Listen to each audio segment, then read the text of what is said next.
अगर आपने अभी तक हमारा चैनल सब्सक्राइब नहीं किया तो अभी सब्सक्राइब करें और बेल आइकॉन को क्लिक करके हमारी लेटेस्ट वीडियोस के बारे में अपडेट। अस्सलाम वालेकुम, हमारे चैनल में खुश आमदीद।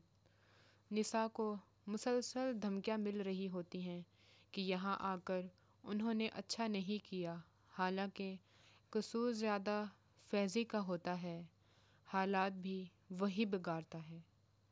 फज़ाद भी इन्हीं रवायात का शिकार हो गया था।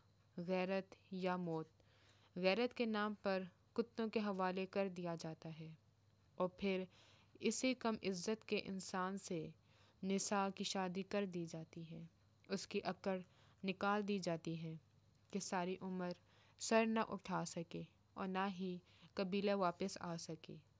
ज़रक तो मामला ख़त्म कर रहा था, मगर फैज़ी की माँ से बर्दाश्त ना हुआ, हसद की आग में जल कर बेटे को बुला लेती। अगली किस्त में आप देखेंगे निसा निकाह के वक्त गहरी सोच में होती है। सब समझते हैं निसा निकाह से इनकार कर देगी। ताजवर भी निसा को बार बार कहेगी हाँ कर दो।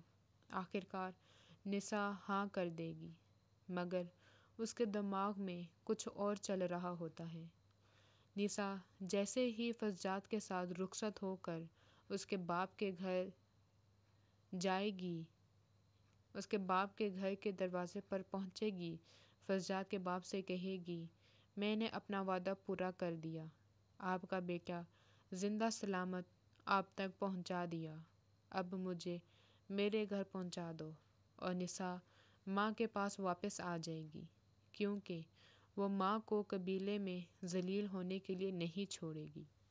बाकी घर में सब निसा को देखकर हैरान होंगे कि कैसी बेशर्म लड़की है, इतनी ज़िल्लत के बाद फिर वापस आ गई है।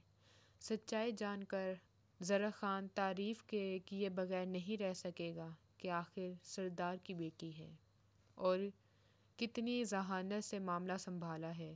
फज़ाद को भेड़ियों के चुंगल से बचाकर शहर पहुंचा दिया, खुद माँ को लेने आ गई। ज़हीन भी है और नागर भी, बिल्कुल दादी पर गई है। हमारी वीडियो को लाइक करें, शेयर करें और सब्सक्राइब भी।